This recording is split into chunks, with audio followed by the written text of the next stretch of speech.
Salut, c'est Clémence. Vous savez qu'on a un podcast sur les séries télé ? Ça s'appelle We Love Séries et ça sort tous les mardis.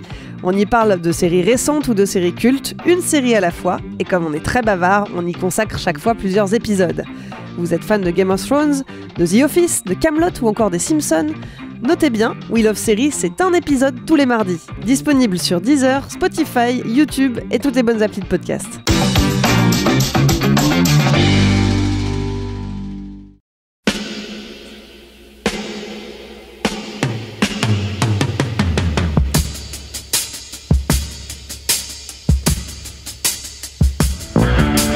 Votre copain Jack Burton, il regarde l'orage bien droit dans les yeux et il lui dit: T'es si tocard que tu passerais pour un chef-d'œuvre de l'art moderne. Madame, je n'écrirai rien sur ce film, c'est une merde. Merde. Ce sont les gars qui se prétendent normaux qui vous déçoivent. Les dingues, ça ne fait jamais peur.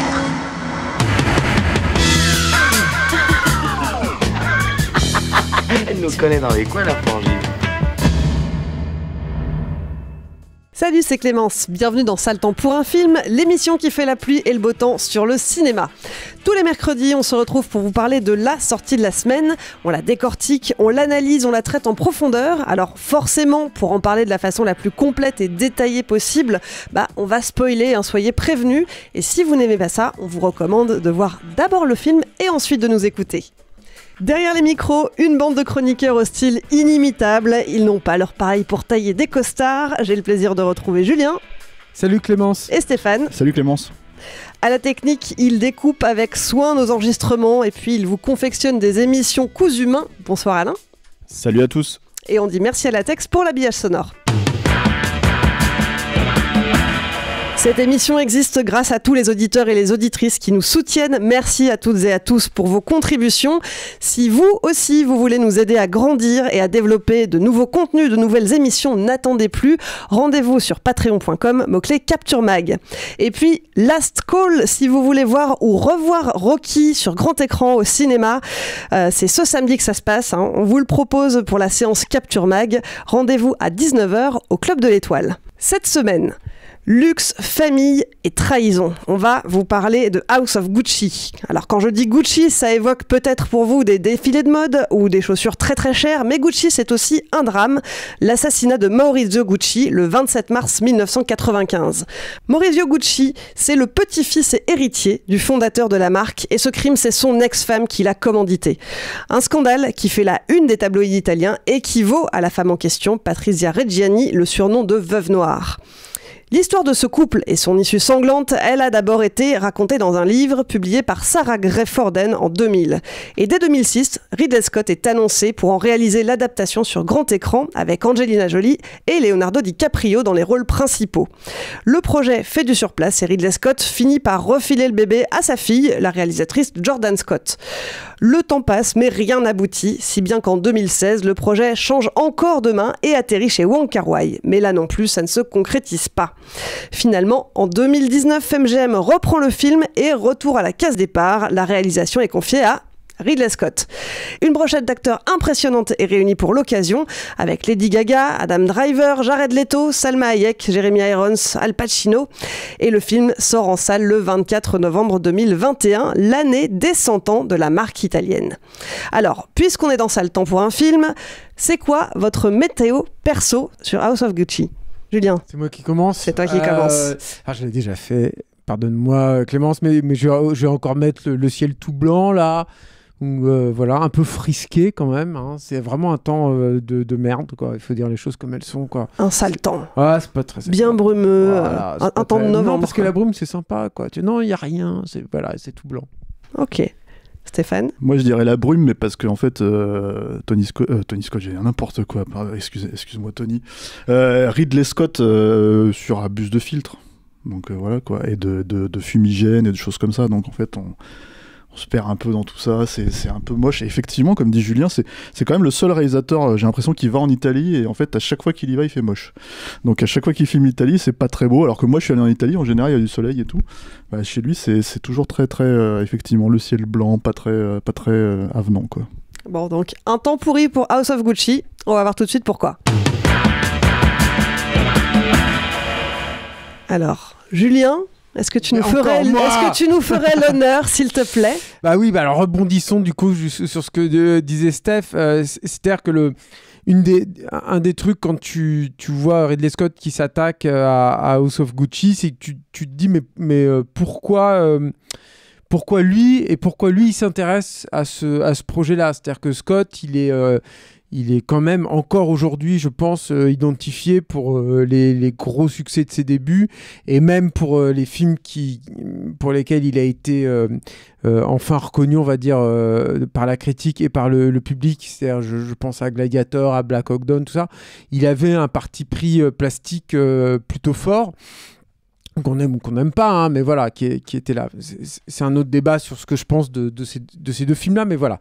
Et là, c'est vrai que le truc, c'est que moi, le premier truc qui me frappe quand je vois House of Gucci, c'est que je me dis, il y a la possibilité de créer ou recréer un univers, de travailler autour de qu'est-ce que c'est la mode, qu'est-ce que c'est l'Italie aussi sur toute cette période de ce laps de temps assez long, et de faire appel justement à tout ce que l'Italie peut proposer visuellement. C'est quand même un pays qui est extrêmement riche, capiteux par exemple, ou des choses comme ça visuellement. Je ne sais pas si capiteux visuellement, ça... Est-ce que c'est accepté par la Team Capture ? Je ne sais pas. Voilà. Et là, en fait, le premier truc moi, qui me frappe beaucoup dans le film, c'est que c'est d'une pauvreté visuelle, mais bien tapée, quoi. C'est-à-dire que je parle pas vraiment de mise en scène, en fait. Là, je parle vraiment de direction artistique et d'approche de la photo. C'est-à-dire que c'est moche. Enfin, c'est moche. C'est toujours compliqué de dire c'est moche, mais en tout cas, c'est très plat. Il n'y a rien. Moi, j'ai un souvenir, quand je repense au film, là, j'ai un souvenir d'un film un peu grisâtre, mais pas un grisâtre assumé. C'est-à-dire qu'il ne cherche pas non plus à faire un truc désaturé, noir et blanc et tout. Non, pas du tout. C'est du grisâtre, pas très beau, comme s'il y avait une émulsion de pellicule un peu foireuse, quoi, qui était derrière tout ça. Et alors, je me suis dit, mais alors, avec en plus une reconstitution historique que je trouve personnellement très faible. C'est-à-dire qu'il n'y a pas de... Moi, j'ai eu plein de fois, j'ai eu du mal à y croire. J'ai eu l'impression de voir des choses qui étaient... j'ai jugé enfin comme anachroniques totalement, des choses par exemple dans des restaurants où il y a des brûleurs de gaz là, pour faire chaud et tout. Moi, dans mon imaginaire, peut-être que là c'est moi qui suis déviant là-dessus, mais c'est un truc que je considère comme étant très contemporain. J'ai vu arriver ça. Tu ne savais pas, dans les années 70, en Italie, ils étaient déjà équipés. Mais si tu veux, c'est vrai que moi qui habite à Paris, Rome, je n'y suis allé qu'une fois, mais donc ça, je pourrais pas juger là-bas. Mais à Paris, j'ai l'impression que c'est arrivé au début des années 2000, on va dire, ce genre de truc. C'est un détail, hein, mais voilà, tout est un peu à l'avenant, en fait, autour de ça. Alors, à un moment, parce que j'essaye de... Moi, j'ai été extrêmement attaché avec Ridley Scott. C'est quelqu'un, on pourra peut-être en parler un peu plus tard dans le podcast, mais c'est quelqu'un...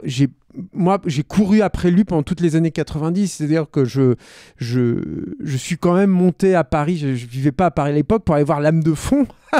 Et à chaque fois, je me disais, il va revenir. C'est pas possible. Ce mec qui m'a offert les duellistes, Alien, Blade Runner et Legend, il va revenir. Forcément. Et la rupture, elle avait été quand même relativement abrupte. C'est-à-dire que moi, je trouve qu'il y a encore des choses à changer dans un film comme Black Rain, mais elle était quand même relativement abrupte, quoi. Et à chaque fois, je me disais, il va revenir. C'est pas possible, il va revenir. J.I. Jane, il va revenir. Et à chaque fois, je me prenais une tanche. À chaque fois, j'étais extrêmement déçu. À chaque fois, je trouvais que c'était des films et affreusement faible, et quand c'était des trucs genre Thelma et Louise, où à l'époque quand je l'ai vu à sa sortie, je trouvais ça correct, mais c'est un film qui vieillit à la vitesse de la lumière et qui est pas porteur, enfin qui n'est pas du tout... si j'ai pu l'apprécier, en tout cas, ce film, c'était absolument pas pour ce que j'aimais chez Ridley Scott. Ridley Scott, c'est quand même un vrai créateur de forme. C'était le leader de toute cette école plastique anglaise qui s'est d'abord manifestée dans la publicité, ensuite dans le vidéoclip, et qui a vraiment révolutionner une façon en fait de filmer, de voir le monde, d'appréhender la photographie et tout. Donc moi je suis attaché à ce truc-là chez Scott tout le temps, et ça continue, ça perdure en fait aujourd'hui, même s'il m'a continuellement déçu, quasiment systématiquement. Enfin, moi j'aime aucun de ses films depuis vraiment aucun de ses films depuis Legend, hein, vraiment. Même le dernier duel. Alors je n'ai pas vu malheureusement le dernier duel, et c'est aussi pour ça qu'on fait le podcast aujourd'hui, c'est qu'on l'a loupé, on n'a pas vu les projos passés à Capture, Et voilà, en fait, le sale temps pour un film n'était pas complètement relancé, je crois. Hein. Enfin, Stéphane... Si, mais en fait, ce qui s'est passé, c'est qu'on n'était pas disponible à ce moment-là. Ça s'est passé un peu à un moment donné où moi, j'étais pas là. Ouais. Donc, il y a eu un souci et en fait, on est passé sur autre chose. Oui, bah, parce que tout le monde nous dit que c'est génial et tout. Alors, tout le monde nous dit que c'est génial. Je ne remets la parole de personne en question, hein, mais on m'a dit ça sur Gladiator, on m'a dit ça sur Kingdom of Heaven, on m'a dit ça sur... je suis sûr qu'il y en a 2 autres depuis. Et en fait, à chaque fois, c'est... Oui, alors, et voilà, donc je ne juge pas le dernier duel, on l'a pas vu. C'est peut-être un chef-d'œuvre de la trempe de... Mais pour moi, en fait, justement, il faudrait que ce soit un chef-d'œuvre de la trempe de Blade Runner pour que je croie tout le monde. En fait, on en est là, quoi. Parce que, effectivement, comme Julien, j'ai le même problème. J'ai un problème de déception énorme. Moi, j'ai lâché l'affaire depuis bien plus longtemps que Julien, pour le coup. C'est-à-dire, moi, je pense que au moment où il a eu vraiment le plébiscite de Gladiator, et quand moi j'ai vu le film, où je me suis dit c'est pas possible que le mec de Blade Runner à ce moment-là, en fait, quand j'ai vu ce plébiscite, je me suis dit il reviendra jamais, parce que de toute façon, s'il est capable de faire quelque chose de ce trempe-là, c'est-à-dire quelque chose de, pour moi, hein, complètement raté, et même en termes d'exigence visuelle, hein, et d'exigence formelle et tout, parce que c'est un formaliste à la base, Ridley Scott, quoi. Et il se définit comme tel encore aujourd'hui. Hein. Voilà. Moi, j'ai entendu sur les interviews of Gucci, lui-même s'assume comme ça encore aujourd'hui. Et qu'il soit capable de se satisfaire juste de cette qualité visuelle, c'est-à-dire très piètre pour moi, parce que Gladiator, c'est voilà. Mais on va peut-être un petit peu en parler, parce que je pense qu'il y a des ponts avec House of Gucci quand même, mine de rien, quoi. Du coup, moi, j'ai lâché l'affaire depuis longtemps, et c'est vrai que Last Duel, oui, on l'aurait traité. Faut pas que les gens croient qu'on est snob, en fait, au point de pas traiter du Ridley Scott. Hein. C'est pas ça la question. C'est juste que c'est pas arrivé à ce moment-là, et que du coup, oui, on fait une forme de rattrapage. Sauf que malheureusement, j'ai l'impression qu'à House of Gucci, il y a quand même un consensus autour du fait que c'est raté, quoi. Ouais, pour le coup, mauvaise pioche. On s'est dit, on n'a pas pu traiter le précédent Scott. On va faire celui-ci. Voilà, c'est ça. Non, mais il fallait le mettre en contexte pour montrer patte blanche, parce que c'est vrai qu'on fait attention à ce que les gens disent, et on voit bien qu'il y a un truc où on est accusé d'avoir de rentrer en salle quand c'est un Scott notamment, mais bon, c'est pas le seul réal, en se disant c'est perdu d'avance. C'est pas le cas, en fait. Enfin, en tout cas, moi j'ai beaucoup de défiance aujourd'hui, et ça me semble légitime, hein. Je j'ai pas à me justifier là-dessus. Enfin, en tout cas, je peux l'expliquer, je l'ai remis en contexte, mais par contre, j'essaye d'y croire. Et là, en l'occurrence, je reviens du coup sur House of Gucci, ce que je disais sur ce choix plastique qui moi m'a vraiment désarçonné, parce qu'en plus jouer sur les couleurs aujourd'hui, c'est facile, je veux dire, avec l'étalonnage numérique, avec tout ça, ils ont plein d'outils aujourd'hui pour sublimer et essayer de chercher quelque chose de, en tout cas, qui te choque, enfin en tout cas qui soit une proposition, voilà. Et là, à un moment, je me suis dit, mais alors attends, ça se trouve, c'est toi qui comprends pas la démarche de Scott, et vous allez voir comment j'essaie de le justifier. Je me suis dit, ça se trouve, il cherche une espèce de patine du cinéma italien d'auteur, on va dire, fin des années 60, début des années 70, où parfois tu pouvais avoir une espèce parfois d'image un petit peu délavée comme ça, côté un peu terne, ou sur certains Dino Rizzi par exemple, ou des choses comme ça, t'avais des fois, voilà, bon, pas tous, hein, parce que souvent tu vois, même en Enquête sur un citoyen au-dessus de tout soupçon, dans mon souvenir, l'image, elle pète, au contraire, elle est très chaude. Bon. Bref, voilà. Et en même temps, ça collait pas du tout, parce que la mise en scène n'est pas du tout à l'avenant. C'est-à-dire, par exemple, s'il avait fait ça, je pense qu'il aurait travaillé sur le zoom, ce qui aurait pu être hyper intéressant, moi, je trouve, sur un film comme House of Gucci. Tu vois, là, le truc du formaliste aurait pu être cool, parce que le zoom a clairement fait partie, les cinéastes italiens, quels qu'ils soient, en ont usé et abusé énormément. Et là, il n'y a pas ça du tout. C'est juste mordre. Moi, je n'ai pas l'impression qu'il y a un point de vue, en fait, finalement, là-dessus. Alors, sur quoi on se rattrape ? Et alors là, c'est la grande question aussi. C'est-à-dire que, oui, c'est vrai qu'il y a une histoire qui est manifestement, je pense, fascinante. Mais moi, c'est pareil, je ne comprends pas en fait le point de vue de Ridley Scott. Lui, il dit que c'est un... Alors attends, je vais essayer de retrouver son terme exact. Il dit que c'est une tragécomique, un truc comme ça. Tragicomédie ? Non, c'est pas ça. En fait, c'est un néologisme que lui, il a créé en fait pour justement dire qu'à la fois, il a embrassé la tragédie de cette histoire, qui est vraiment, il y a vraiment beaucoup de tristesse là-dedans. On assiste quand même à l'effondrement d'une famille et le côté comique, parce que il y a beaucoup de personnages qui sont alors je suis désolé, je vais utiliser un terme anglais, mais bigger than life, quoi. Enfin voilà, qui sont énormes, quoi. Et même ça, en fait, je trouve que ça marche ni dans l'un ni dans l'autre. C'est-à-dire que à aucun moment, moi, j'ai senti l'abîme de cet effondrement, de cette décadence de la dynastie Gucci, on va dire ça comme ça. Et le film m'a pas fait rigoler du tout non plus. C'est-à-dire que quand il va dans la comédie, donc j'ai trouvé ça grotesque, grossier et assez embarrassant.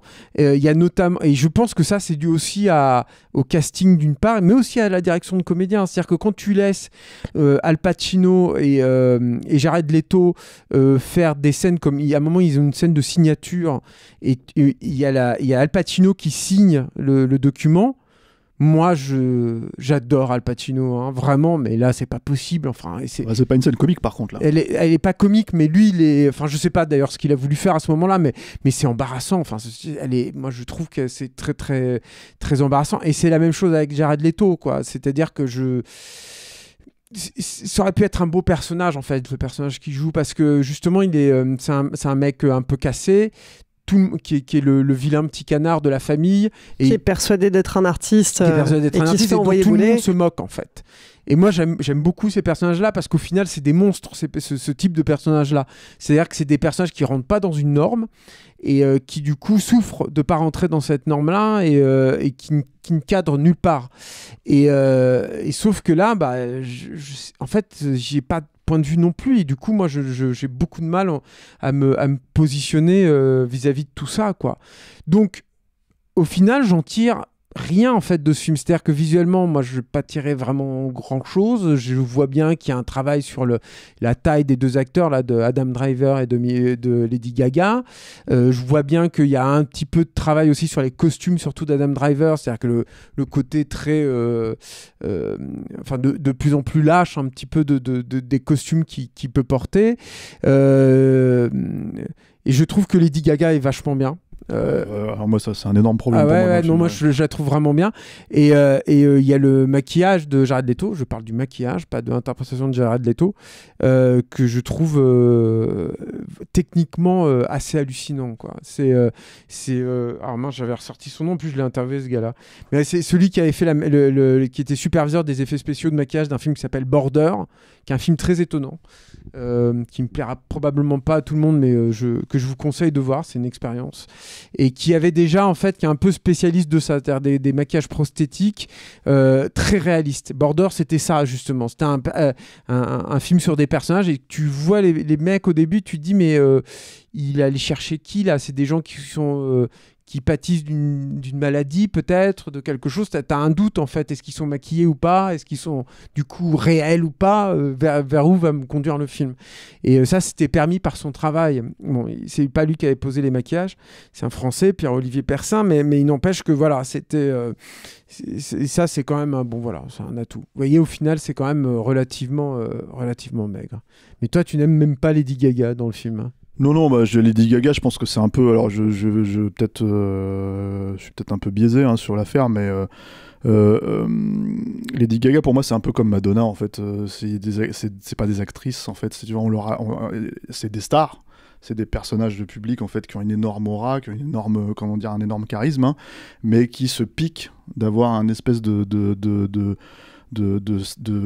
stardom en fait qu'elles peuvent passer de la musique au jeu quoi, et à chaque fois que j'ai vu Madonna dans un film, j'ai trouvé ridicule. Et là Lady Gaga, c'est la première fois, j'ai pas vu Star is Born, le remake quoi, pour lequel elle a été nommée hein, et voire je crois qu'elle a gagné même l'Oscar, il me semble, je sais pas si c'est en tant qu'actrice, mais en tout cas voilà, et c'est quelque part c'est une espèce de validation qu'elle a pu avoir et qui fait qu'elle se retrouve dans ce rôle-là, quoi. Mais pour moi, ce rôle-là, il faut le porter, mine de rien, et je trouve que c'est pas le cas, mais à la limite, c'est même pas tellement pour moi le plus gros problème en fait de House of Gucci. Je suis désolé, c'est Ridley Scott.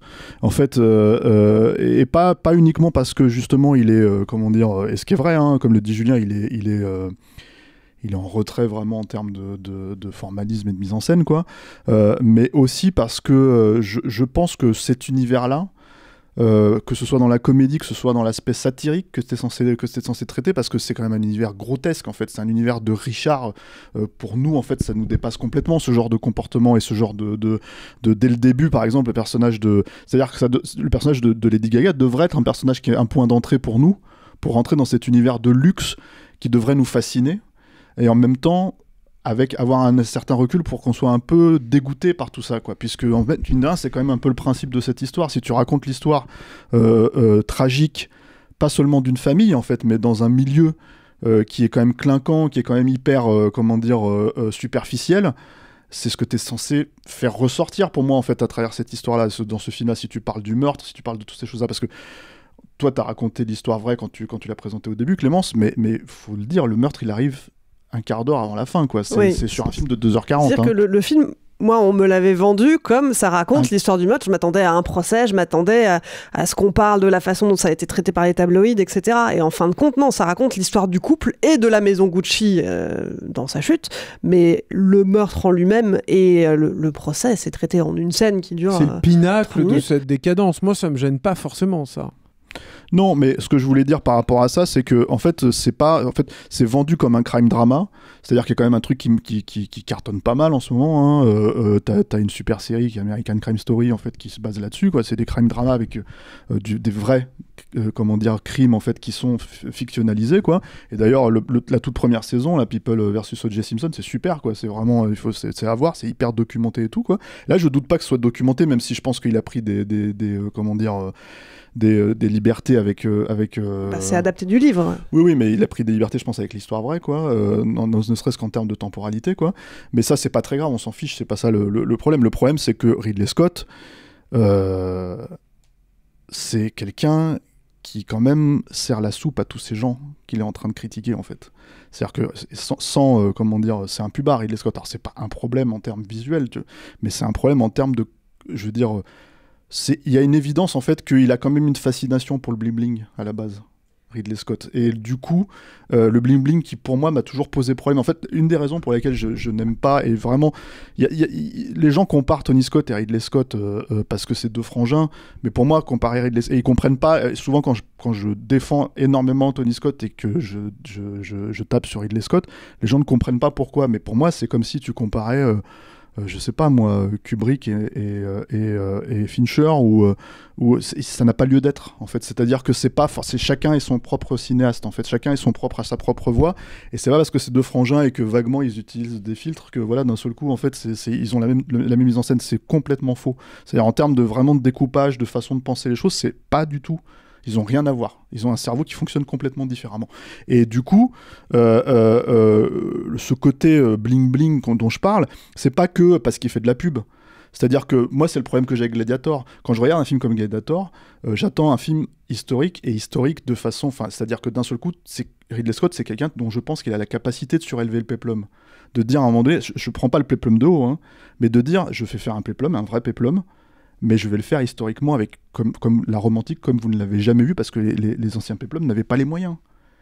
Or, quand tu es un type qui a travaillé les beaux-arts, qui a fait les beaux-arts comme Ridley Scott, quand tu es quelqu'un qui a cette culture, bah, tu vas chercher les vrais tableaux en fait, pour les remettre dans ton film, quoi. Et là, en fait, tu as l'impression que non, c'est la même chose que dans les pubs que tu vois au cinéma, dans les pubs que tu vois à la télé, et tu as l'impression qu'au lieu de justement chercher ce style visuel, en fait, des peintures d'époque, parce que c'est le seul moyen qu'on a, nous, en fait, dans l'histoire de l'humanité, de savoir à quoi ressemblait vraiment la romantique, c'est de reprendre les peintures, en fait, au fil du temps, et au fil des années, quoi. Bah non, en fait, t'as l'impression que son référent, bah, c'est la pub de la veille, et pas les siennes, forcément, hein, j'entends, voilà. Moi, ce qui m'avait choqué, c'est de me dire que Gladiator, c'était filmé comme The Rock de Michael Bay, mais en mou.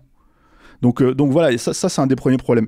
Et pareil avec, par exemple, on a dit en intro qu'il filmait beaucoup le Rome, mais c'est pas que Rome, hein, Venise par exemple dans Hannibal et ce genre de choses. Et d'un seul coup, en fait, t'as l'impression que c'est la vision d'un touriste beauf de ces endroits-là. Et mine de rien, de la part du mec qui t'a envoyé dans le futur, comme Blade Runner, quoi, qui t'a vraiment fait croire que ce futur-là, il allait exister. Moi, jusqu'en l'an 2000, je me suis dit, mais ce futur-là, ça va être notre futur. Le futur qu'on voit dans Blade Runner. Maintenant, on sait que c'est pas le cas, on sait que c'est pas le cas en 2019, mais je me suis vraiment dit ça. Quand le mec est capable de t'envoyer dans le futur, tu te dis putain, mais tu peux pas nous envoyer dans le présent, dans les autres endroits. C'est quand même dingue en fait de pas avoir cet œil-là, quoi. Et pour moi, j'y vois vraiment une part de renoncement de la part de Ridley Scott. Et je suis désolé, je pense que le terme va choquer, mais une part de beaufrie. C'est-à-dire que je pense qu'il a un côté beauf. Comment dire, quand il jette ce regard sur ça, et ce côté beauf, je l'explique dans un film comme House of Gucci par cette espèce de fascination assumée ou pas, je sais pas, mais pour ce bling bling, pour ce côté machin. Et du coup, t'as des exemples spécifiques de ça? Parce que je le trouve presque, comment dire, il n'y a pas de critique en fait de ce milieu-là en vrai quand tu réfléchis. C'est-à-dire que tu peux pas passer par le personnage de Jared Leto pour te foutre de la gueule de ce truc-là. Jared Leto, il passe pour quoi? Il passe pour un mec, en fait, tu les vois jamais, ses travaux. C'est-à-dire, il pose 3 trucs sur la table, tu sais même pas s'il est bon ou s'il est pas bon. Tu sais pas si, en fait, les mecs sont en train de lui dire, en gros, t'es mauvais juste parce qu'on a décidé que t'étais mauvais, que t'es un idiot, tu vois? Ce qu'il est de toute évidence, hein, tu vois, quand tu regardes le film, ou en tout cas, c'est comme ça qu'il est montré dans le film, ou est-ce que, en fait, en gros, c'est un génie incompris? Tu vois, il n'y a pas de critique de tous ces trucs-là. On critique pas. Ce n'est que dans la surface de toute façon, le paraître est plus important que le reste. Et à partir du moment en fait où il n'a pas un regard pour moi là-dessus, on se perd totalement en fait sur le sujet, quoi. C'est-à-dire que, et je dis pas que le sujet c'est est-ce que Jared Leto a du talent ou pas, c'est pas ça, est-ce que ce personnage a du talent ou pas, mais disons que même, et là c'est pareil, alors j'en reviens aussi juste pour rester sur Jared Leto rapidement, qui est pour moi une performance mais catastrophique, mais vraiment, mais c'est-à-dire qu'il a beau se cacher sous des tonnes de, alors je sais pas si c'est du latex, hein, tu m'excuses Julien, mais enfin tu vois, des tonnes de trucs, en fait t'as l'impression que le mec il est non seulement il est nul, c'est-à-dire il gesticule, il est voilà. Non seulement on lui file les pires phrases en fait que tu peux trouver dans le film, c'est-à-dire des trucs du genre il faut pas confondre le chocolat avec la merde ou je sais pas quoi, enfin ce genre de trucs quoi. Mais en plus, moi ça me donne une distance ce maquillage. C'est-à-dire qu'en fait j'ai pas du tout l'impression de voir un bouffon. C'est-à-dire ça aurait été un acteur qui serait vraiment physiquement comme ça, etc., etc. Alors oui, le maquillage est super bien fait, ça c'est vrai. Presque en fait, si tu cherches pas à regarder, en fait, tu peux pas forcément te rendre compte que c'est Jared Leto. Le jeu le trahit, mais le jeu de merde, je veux dire, le trahit. Mais par contre, en fait, ce n'est pas un bouffon, il y a une distance. Et tout le film est comme ça pour moi. Tout le film est distancié. C'est-à-dire que donc voilà, donc moi j'ai l'impression de voir un film qui est totalement en surface de ce qu'il raconte. Pour moi, il aurait fallu un Verhoeven en fait sur un truc comme ça, un mec qui rentre dans l'art et qui se fout de leur gueule et qui leur montre à quel point ils sont grotesques en fait dans leur fonctionnement, quitte à faire ressortir leur humanité, même par des biais négatifs, hein, pour que tu t'attaches à eux, parce que finalement, la mort de Maurizio à la fin. Bah, même si c'est peut-être le personnage le plus neutre, disons, c'est-à-dire le moins atteint par l'aspect ridicule de tout le film pour moi, c'est-à-dire il n'a pas des grandes scènes effectivement à l'Al Pacino où tu te dis merde, qu'est-ce qui s'est passé, il n'a pas des trucs à la Lady Gaga où t'as l'impression qu'elle hurle en fait pour avoir un Oscar quoi, malgré cette sobriété tout ça etc, moi je trouve que t'es pas du tout attaché au personnage quoi, et du coup sa disparition à la fin c'est même à la limite en fait, comme il n'y a même pas de scène d'enterrement, il n'y a rien, il n'y a que en fait le truc du procès qui est expédié en 2 minutes 30. On le voit dans son cercueil, ça dure à peu près 1 minute. Ouais. D'accord, écoute, je me rappelais même pas, tu vois. Je crois. Non, c'est son père. On voit Jeremy Irons, voilà, mais ça c'est. Donc voilà, il n'y a pas de renvoi de ces trucs-là, donc il n'y a pas d'attachement. Et moi je pense que c'est un des problèmes aussi de Ridley Scott, en tout cas. De mon point de vue, je n'ai pas vu le dernier duel, je ne sais pas si c'est le cas dans le dernier duel, mais en fait, dans tous ces films-là, je trouve qu'il a un vrai détachement vis-à-vis de ses personnages, en fait. C'est-à-dire, c'est quelqu'un, et c'est quelque chose qu'on pouvait éventuellement lui reprocher sur Alien et sur Blade Runner aussi, hein, mais en fait, le reste des films était tellement incroyable et il te happait tellement dans ces univers-là que ça pouvait ne pas du tout être un souci. Mais c'est pas du tout quelqu'un qui fonctionne avec le cœur, en fait, Ridley Scott. Et ça se sent sur des histoires comme ça en fait. Moi j'ai eu un vrai problème avec l'écriture du personnage de Lady Gaga. Je sais pas ce que vous en avez pensé, pas son jeu d'actrice, hein, mais le personnage qu'elle incarne. Alors oui, évidemment qu'elle a été jugée, Gianni, elle a été condamnée, elle a commandité le meurtre de son mari, mais en fait dès le départ, même au tout début quand elle le rencontre, la toute première scène, t'as l'impression qu'on essaye déjà d'emblée de montrer à quel point c'est une arriviste, à quel point... Je suis absolument pas d'accord là-dessus. C'est-à-dire que je suis d'accord avec Stéphane, j'ai du mal là-dessus sur la beaufrie, tout ça et tout. Pour moi, le vrai problème, c'est pas de côté de la beaufrie ou une espèce d'ambivalence de Ridley Scott vis-à-vis du monde du luxe. C'est vraiment, encore une fois, c'est la même chose avec l'univers visuel du film. C'est un manque de point de vue. Moi, je pense que Ridley Scott, en fait, moi, si je dois analyser à la Sainte-Beuve, on va dire, les trucs de Ridley Scott, c'est que je pense que c'est un mec qui a été cramé par les productions successives de Blade Runner et surtout de Legend, qui ont été des films très compliqués, et surtout Legend qui a été massacré alors que c'était un film dans lequel il avait mis un soin absolument délirant. Enfin, c'est un des films les plus soignés, les plus travaillés de l'histoire du cinéma, quasiment, Legend. Et moi, je pense que depuis ce moment-là, en fait, le mec, c'est comme ça moi que je l'ai perçu, c'est comme ça que j'ai perçu Gladiator et tout, c'est qu'il est devenu un faiseur total. Moi, ce qui m'avait déçu dans Gladiator, c'était pas tant que j'arrivais pas à croire à ce monde-là et tout, c'est que tu sentais qu'il avait vu du Michael Mann, tu sentais qu'il avait vu le 13e guerrier, tu sentais qu'il avait vu... et c'était comme ça tout le temps, quoi. C'est-à-dire qu'il arrivait après la bataille ou je sais pas, le soldat Ryan aussi, il arrivait après surtout le soldat Ryan. Il avait vu après la bataille tout le temps, quoi. Et je me dis, putain, de la part de Ridley Scott, c'est fou sur un genre pareil où tout reste à recréer en ce moment, c'est incroyable. Et il y a un autre truc, je me rappelle aussi, qui m'avait beaucoup marqué, c'est qu'à l'époque du tournage de 1492, Christophe Colomb, autre film que j'avais plutôt correctement aimé à son époque, et puis que je peux pas revoir aujourd'hui, quoi. Pour moi, c'est irregardable aujourd'hui, ce truc. Mais en tout cas, voilà, le truc à l'époque, c'est qu'il était connu pour être un des cinéastes américains à tourner le plus de minutes utiles par jour. Ridley Scott. Et apparemment, ça s'est produit aussi sur House of Gucci, c'est-à-dire qu'il tourne à 4 caméras ou 5 caméras, et contrairement à ce que faisait Tony Scott, c'est pas enfin, disons que ça se sent pas au montage, il explose pas l'espace de la même façon, il n'explore pas avec sa caméra de la même façon. Mais c'est juste, je pense que le mec, il abat, quoi. Il tourne derrière et quelque part, il en a rien à foutre. Et ce côté rien à foutre, moi je le sens là-dedans, mais comme je le sentais aussi dans Seul sur Mars, c'est ça, hein, le titre français. Donc voilà, c'est là, et il n'a pas de point de vue, c'est pas en fait ce qu'il cherche. Il cherche rien là-dedans. Après, moi, sur Lady Gaga, là où je suis pas d'accord, c'est que il faut savoir d'où part ce personnage chez les gens en fait qui s'intéressent à cette histoire-là. C'est pas mon cas, hein, mais elle n'a pas été surnommée la Veuve Noire pour rien.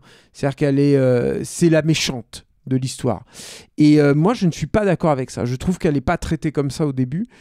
Moi, j'ai eu une petite affection pour ce personnage-là au début. Je trouve que la première scène de rencontre avec Adam Driver, par exemple, quand lui, il est derrière le bar et qu'elle essaye de le pousser un peu, de le dévergonder un peu parce que le mec est manifestement vierge et qu'elle est un peu plus dévergondée.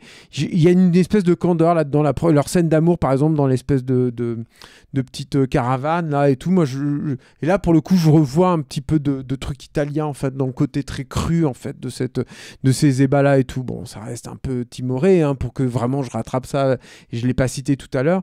Et ensuite, je trouve que moi je suis resté en tout cas sur ce personnage là, et je pense que ça vient aussi d'une interprétation de Lady Gaga avec une espèce d'ambivalence. J'aime bien, moi, ça, en fait. C'est-à-dire que j'ai beaucoup de mal à savoir si je la condamne ou pas. Par exemple, il y a une scène qui peut rimer à rien, mais il y a des scènes où tu vois...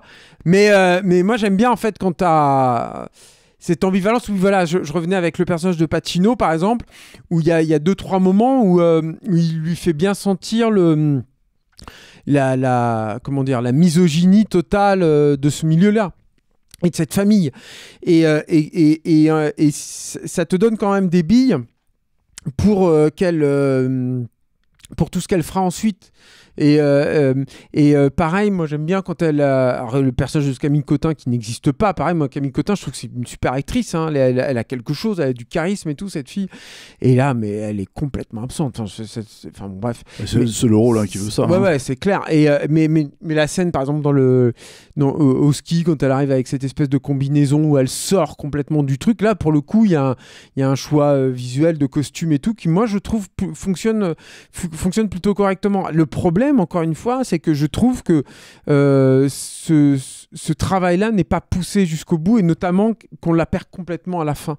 C'est-à-dire qu'il y a un moment un point de rupture où notamment ces relations avec une voyante qui est jouée par Salma Hayek, ça devient encore... je pense que pour ce mélange de satire, enfin, pour que cette satire, pour que ce mélange de comédie et de tragédie fonctionne, encore une fois, il faut savoir ce que tu veux raconter, quoi. Et là, j'ai l'impression qu'il ne sait plus, en fait. Et que de tout à coup, il la transforme en une espèce d'hystéro un peu con, un peu illuminé. Moi, je la perds complètement humainement, en fait, à ce moment-là. C'est-à-dire qu'elle ne marche plus.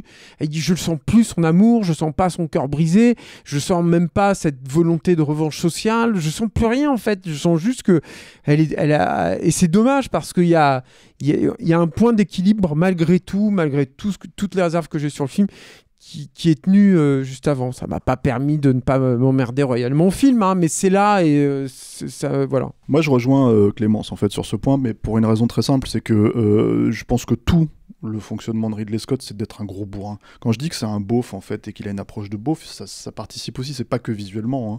C'est que en fait toutes les façons de traiter ces personnages-là, c'est à la truelle, quoi. C'est hyper grossier. C'est voilà. Donc oui, tu peux dire que effectivement, d'un côté, il y a Al Pacino qui lui fait sentir que c'est un univers très masculin et qu'elle a pas sa place et ce genre de choses. Oui, mais en fait tout le reste, enfin même ça, c'est traité assez de manière assez bourrine en fait. Donc du coup, effectivement, on perd déjà ce que le film veut vraiment raconter dans l'absolu, même si moi en fait je pas tant que ça, je suis pas d'accord avec ça, hein, moi en tout cas je maintiens que je pense qu'il y a aussi, je te dis, il est pas tout à fait il a pas un dédain en fait pour ce milieu-là non plus. Je pense que ça fait partie des problèmes du film à mon avis. Quand tu fais un film comme ça, encore une fois, hein, je veux dire, c'est pas tu peux faire un film comme ça et en fait totalement voilà, mais l'angle du film à la base, en tout cas sur le papier, sur le scénario, c'est d'être un peu agressif vis-à-vis de ce milieu, quoi.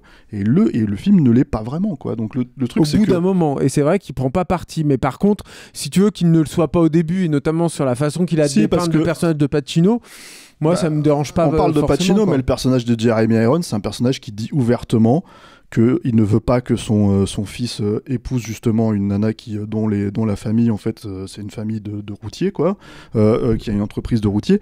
Donc voilà, il y a une problématique de lutte de classe sociale, ce qui est un truc en fait qui en plus pour le coup a été énormément fait partie énormément de la culture italienne aussi, hein. C'est quand même un truc qui existe aussi, quoi, là-dedans, enfin, partout, mais en Italie en fait il y a plein de films qui sont sur ça, quoi.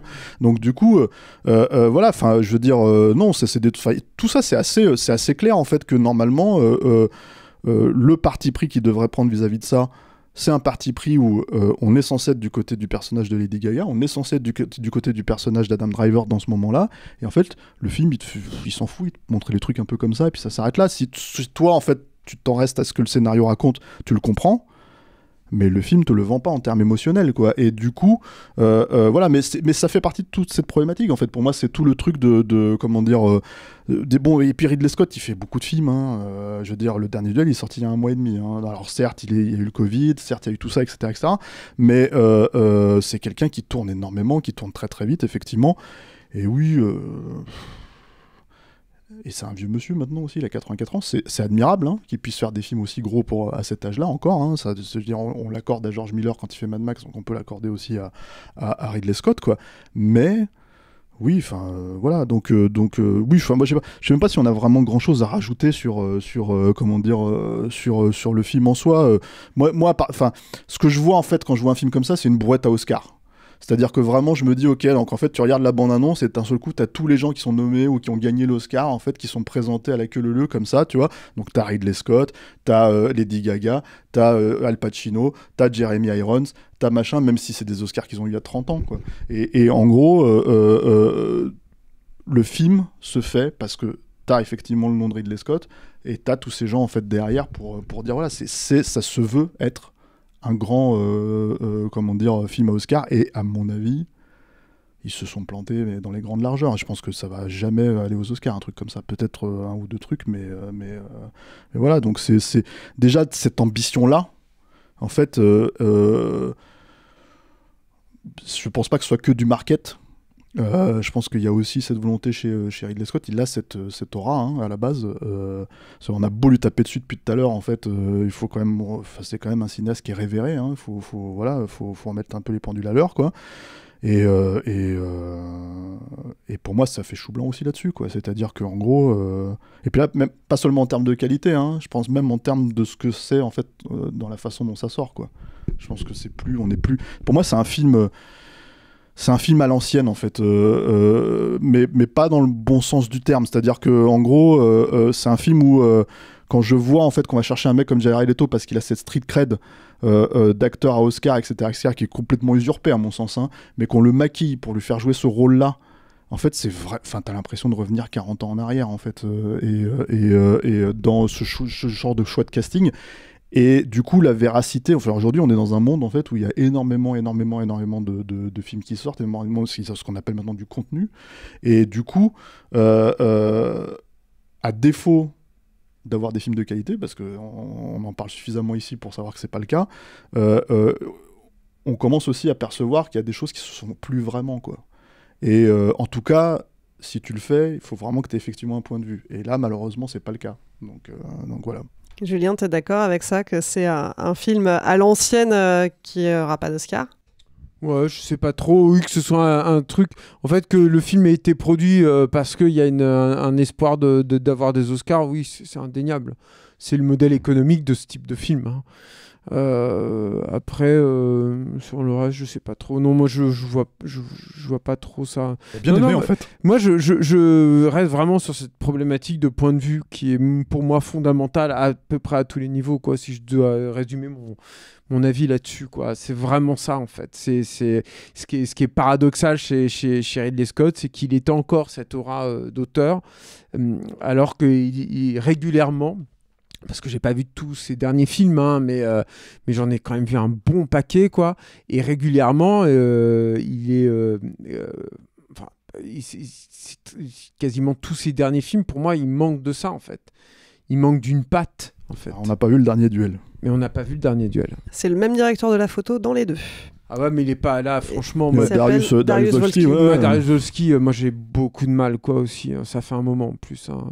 Je sais pas c'est quoi la dernière fois qu'il a fait une belle photo. Moi je me rappelle de lui à l'époque de Home is Bleeding, évidemment, de The Crow, parce que c'est la première fois, je crois, qu'on avait vu vraiment son nom, quoi. De l'eau a coulé sous les ponts depuis The Crow, quoi. Et moi, disons que le premier film où je me suis vraiment dit ah bon, c'est Darius Wolski, c'était vraiment sur les Pirates des Caraïbes. Ouais. Et là je me suis dit ah merde. Donc voilà, et bon. Mais c'est pareil, c'est quelqu'un qui est connu pour aller très vite, en fait, je crois, sur les plateaux. Darius Wolski, mais c'est vrai que c'est sur les Pirates des Caraïbes, tu te retrouves avec ce ciel pareil, tout blanc là. Bah, tu le reconnais pas, de toute façon. En tout cas, si tu te bases sur moi, ce que je pense de ses débuts, c'est-à-dire à l'époque, les deux chocs visuels qui étaient The Crow et Romeo's Bleeding, si je dis pas de bêtises, c'était des trucs, il avait une façon de faire qui était très spécifique. Et là, on est totalement dans du Ridley Scott. C'est le Ridley Scott d'Hannibal et de Traqué et de G.I. Jane. donc je cite pas les meilleurs films. Et de Gladiator si vous voulez, mais bon voilà, pour moi c'est la même chose. Goran Lundstrom, le mec qui a fait les effets spéciaux de maquillage, voilà. J'arrive pas à me souvenir de son nom, quoi. Je me souviens de son prénom, Goran, mais voilà. Gars très gentil. Très bien, je crois qu'on va s'arrêter là. Ridley Scott rhabillé pour l'hiver. Si vous voulez vous faire votre propre avis... On va s'en prendre plein la gueule. À chaque fois qu'on parle de Ridley Scott, on s'en prend plein. Ah, mais j'ai l'impression qu'aussi le film, il est hyper critiqué, celui-là, pour le coup. On s'en est pris plein la gueule quand on n'en a pas parlé aussi. Donc, effectivement. Ouais. Donc on s'en prend plein la gueule de toute façon. Voilà. Si vous voulez vous faire votre propre avis, House of Gucci, c'est sorti en salle ce 24 novembre. On ne se quitte pas sans passer par la case répondeur. Le répondeur, c'est le moment où vous nous donnez votre avis sur le film dont on vient de parler. Vous avez adoré, vous avez détesté, vous n'êtes pas d'accord avec nous. Dites-le Vous nous. n'êtes pas d'accord avec vous aussi. Avec vous-même, Ce peut-être. serait intéressant, ça. Le mec, il laisse 2 messages où il s'auto-engueule. Ça serait drôle. En tout cas, vos messages, on les attend. Pour ça, c'est très simple. Rendez-vous sur Messenger. Vous cherchez Capture Mag et vous nous laissez un petit message vocal. On le diffusera dans la prochaine émission. La dernière fois, c'est qu'il y a dans l'émission sur Resident Evil, on a eu 2 messages. Donc un mec qui avait vu le film précédent, s'était affamé, et un mec qui dit qui fait un message pour dire ne faites pas de message. Donc, si, faites des messages, déjà, j'ai envie de le dire, parce qu'en fait, c'est quand même comme un courrier des Le mec lecteurs, en fait. a appelé pour dire qu'il fallait pas laisser de message. Ouais. Il a laissé un message. C'est un peu méta, hein. Non, mais moi, j'ai envie de le dire, si, on laisse des messages, et surtout, c'est comme un courrier des lecteurs, quoi. Mais surtout, en fait, pas forcément que des messages sur est-ce que vous avez aimé ou pas aimé le film, mais est-ce que vous avez aimé l'émission ou pas l'émission, quoi. Tu vois. Et puis en plus, on vous donne on essaye, parce que c'est pas simplement que Ridley Scott, il a pas son rond de serviette, c'est que aussi, on essaye de vous présenter des arguments, donc rebondissez effectivement là-dessus. C'est à ça que ça sert. Voilà. On essaie d'instaurer un dialogue, quoi. Voilà. Bref, parlez-nous, écrivez-nous, laissez-nous des messages audio sur le Messenger de Capture Mag.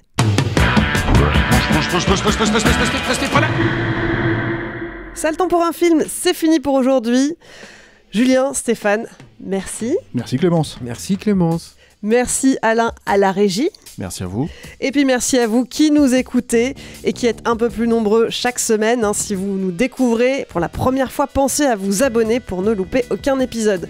D'ailleurs, j'en profite pour faire une petite annonce. Si vous nous suivez déjà, on a changé de flux pour ce podcast. La semaine prochaine, on arrête de diffuser cette émission sur le flux originel de Capture Mag. Donc pour continuer à nous écouter et ne rien rater, il faut chercher Ça le temps pour un film dans votre appli de podcast et vous abonner au nouveau flux. Pensez-y. Si cette émission vous a plu, vous pouvez aussi nous donner un coup de pouce en contribuant à notre Patreon.